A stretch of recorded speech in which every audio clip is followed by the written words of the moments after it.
park. It was a place that protected and nurtured him. On Wednesday, January 11th, 1995, his park had been good to him. It had allowed Brewster to relax for 9.5 hours, as he'd sold only 20 park entry permits. Only one other person, a maintenance man, had worked in the park that day. It couldn't get much deader than that. With just 30 minutes to go before time to close the park for the night, Brewster decided to take a patrol through Pace Bend. Slowly he drove, his eyes and soul relishing the quiet of the slipping sun.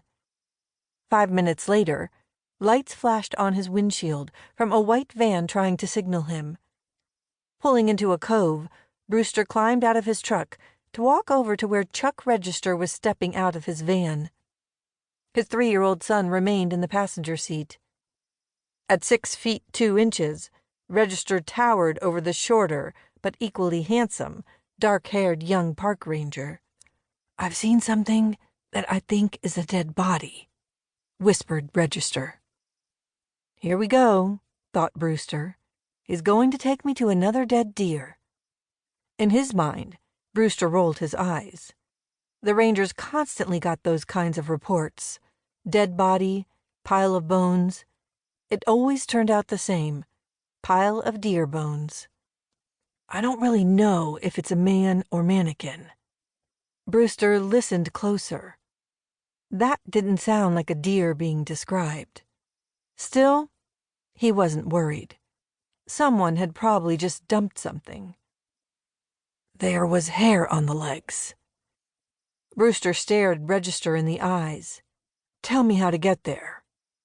Register's directions were too vague for the ranger to follow.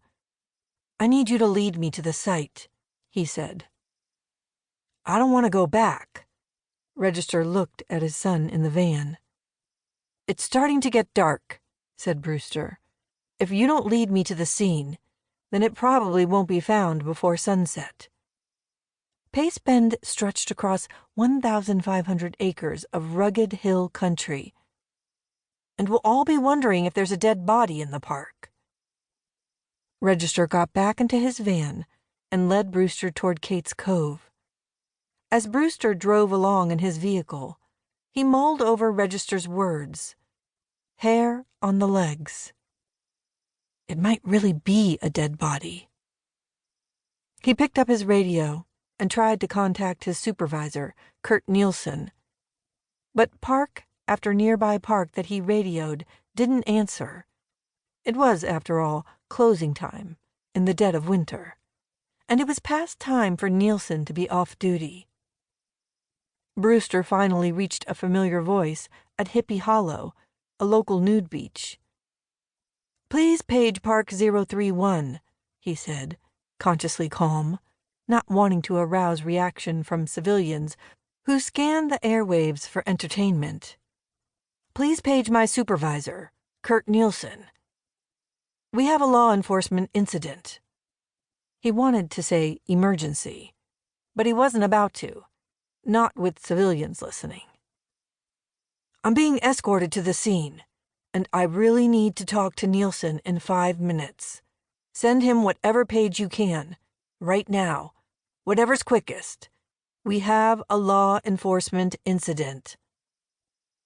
His repetition of law enforcement incident grabbed the attention of park supervisors in Austin, who were listening to the broadcast as it bounced more than 30 miles, from tower to tower, over limestone hills, between scrub oaks and cedar trees, on Channel 6. The county's top supervisor jumped on the radio. "Is there anything I can do for you?" Before Brewster could answer, Nielsen called, "What's up?"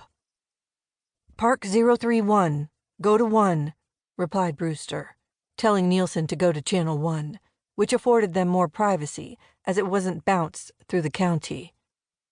"I'm following a guy who says he's seen a dead body.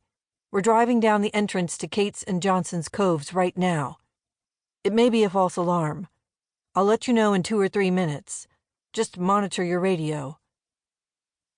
Nielsen called the Travis County Sheriff's Office. It was about